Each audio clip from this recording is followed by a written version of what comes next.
Shalom peuple de Dieu, bienvenue dans notre émission Gospel for Life. Nous sommes là pour vous édifier, vous informer et vous servir. Donc nous travaillons à votre service. Je bénis le Seigneur pour sa grâce infinie qu'il nous a accordée et ses bontés qui ne cessent de renouveler en notre faveur. Aujourd'hui, nous avons reçu un homme de Dieu, l'un des grands aussi dans notre pays, dont vous allez très bientôt découvrir. Je n'aimerais pas monopoliser la parole, je passe directement. Bonjour l'homme de Dieu. Bonjour bien-aimé Shadrach. Comment vous allez, papa? Par la grâce du Seigneur. Ça va? Non, tout va bien par la grâce du Seigneur. Vraiment. Nous sommes en Afrique du Sud, précisément à Cape Town. Comment est-ce que vous avez trouvé les pays et ça fait combien de temps que vous êtes ici? Bien-aimé Shadrach et ceux qui me suivent, ça fait depuis 2008 que je suis ici à Cape Town. Et donc jusqu'à maintenant, donc, je fais l'œuvre missionnaire. De temps en temps, je vais au pays, je pars dans différents pays, mais je suis basé vraiment à Kinshasa. Et ici, il n'y a que ma famille, donc c'est-à-dire ma femme et mes enfants qui sont ici avec moi. Ok, pasteur, nous aimerions d'abord savoir si vous pouvez nous parler de votre background, donc comment dirais-je, votre histoire, votre ministère. Si je me permettrais de me présenter d'abord, premièrement, je dirais je suis votre humble serviteur. Je suis l'apôtre Moïse Giscard Panzumwanda, l'apôtre de l'église Bethlehem Tabernacle située à la 18e mairie industrielle ex-Pénaco. Et je suis le pasteur aussi jusqu'à présent de cette église-là, parce que être apôtre et pasteur de cette église, c'est des choses différentes. Et donc je suis presque prêt à abandonner ma tâche pastorale de cette église et m'attacher uniquement à l'apostolat, c'est-à-dire l'œuvre missionnaire à travers le monde. Ok, vous avez dit que vous allez abandonner, c'est-à-dire? Non, c'est-à-dire quand je dis je dois laisser le travail pastoral, c'est-à-dire cette charge-là, donc je ne suis pas appelé à être un pasteur, mais je suis appelé à être un missionnaire, c'est-à-dire un fondateur, un metteur d'œuvre dans la parole de Dieu, tout comme fondateur des églises. Et c'est ce que je pouvais dire dans ce sens-là. Mais tu as parlé de background, je dirais ceci. J'ai travaillé avec beaucoup de pasteurs où j'étais membre de plusieurs églises au pays, par exemple DVC.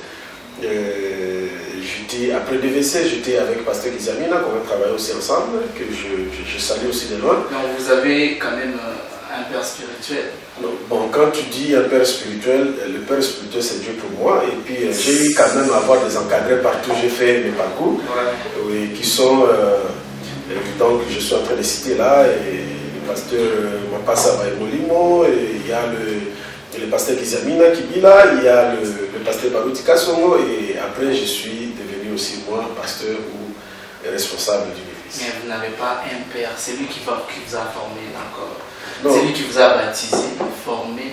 Bon, baptisé, par exemple, moi je te dirais, par tous les moyens, j'ai été baptisé par des diacres, des églises, des choses comme ça, tu vois. Donc, c'est pas ça vraiment les compliments. Je dirais, par le parcours que je viens de tracer, tu as fini par comprendre que tel pouvait, selon, communément, qu'on appelle à Kinshasa, un père spirituel.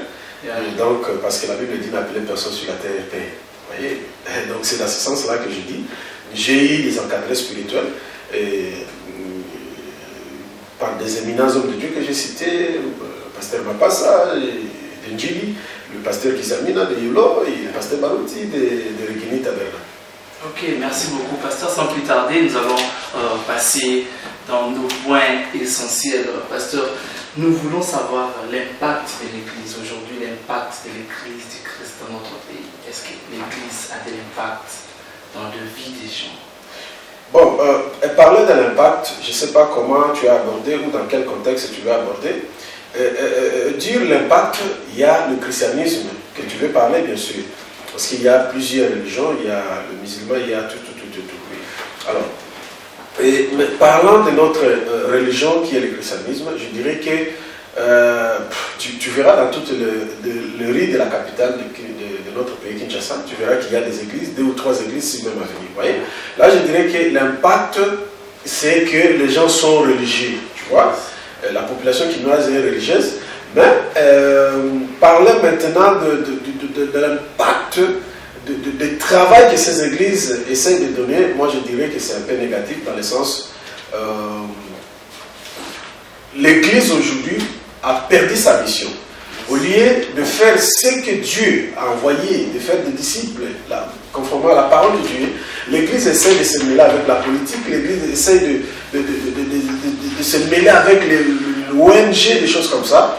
Donc l'église perd son vrai sens que les gens devaient suivre. Pasteur, quand vous parlez des églises, là nous voyons directement les hommes de Dieu, et quand vous épinglez sur le fait que l'église se mélange avec la politique, donc on voit directement les hommes de Dieu qui entrent dans la politique. Effectivement, bien aimé Shadrach. Pour vous, ce n'est pas une bonne chose ou bien vous trouvez ça comment? Bien aimé Shadrach, vous allez suivre à travers l'internet, les réseaux sociaux, à travers les CD, le DVD par-ci par-là. Vous verrez que j'ai eu à commencer une émission avec le frère Gétron, Mbaya qui est aujourd'hui aussi pasteur. Et quand j'ai commencé à faire des émissions avec lui, il n'était même pas pasteur, il n'était pas appelé. Mais c'était un frère qui aimait beaucoup la parole de Dieu par ses questions. Et j'ai commencé une émission, Le Pourquoi. Et ça s'est passé sur la chaîne Couleur Télévision. Et nous avons commencé ça en 2010 jusqu'à 2013. Et j'avais reçu de la part du Seigneur un message divin pour me dire d'arrêter avec ça. Cela avait pour cahier de charge de répondre à toutes les questions de la population quinoise. Et cette émission nous a amené à décortiquer beaucoup de points culminants qui essayent de déranger l'Église, qui essayent de redresser l'Église, qui essayent de faire comprendre aux enfants de Dieu qu'est-ce qu'ils doivent réellement faire comme l'essentiel. Voyez? Et j'ai eu à travailler, j'ai touché toutes les couches. J'ai essayé de montrer même la place des hommes politiques de notre pays et séparément aussi avec la place des hommes de Dieu qui travaillent pour le Seigneur. Et j'ai essayé de faire voir que chacun a sa tâche, qui doit remplir ça correctement. Un politicien cherche toujours à attirer l'Église vers lui parce que c'est la masse. Et toi, le pasteur, tu dois aussi faire un travail de garder le brebis de Dieu dans la ligne ou dans le choral, là où ils ont l'habitude de sortir et revenir là où ils sont encadrés. Alors, notre bergerie, moi je pense que c'est dans la parole de Dieu, comme dit Psaume 23, l'Éternel est mon berger, je ne manquerai de rien, il me fait reposer dans le vert pâturage, c'est-à-dire la parole de Dieu. Voyez, et c'est ça, en fait, mon travail ou mon combat, tous ces 4 ans sur la chaîne Couleur Télévision, j'ai fini d'ailleurs à aller sur Zono TV. Je travaille aussi avec d'autres chaînes en collaboration. C'était juste essayer de retracer ou de remettre l'Église à sa place parce que l'Église semblait être déjà dans la distraction, c'est-à-dire dans la politique. Est-ce que vous avez quand même abouti à quelque chose? Est-ce qu'il y a eu un changement de vie? Je pense qu'ils ont écouté et j'ai dit à prophétiser aussi parce que j'ai cette grâce-là aussi, par la grâce du Seigneur. Vous êtes prophète? Non, je ne suis pas prophète. Je me suis présenté ici que je suis un apôtre, mais j'ai la grâce de voir les choses un peu à l'avance et voir aussi les choses dans la vie des gens et voir des visions par rapport à l'Église, par rapport au pays et tout ça. Vous voyez,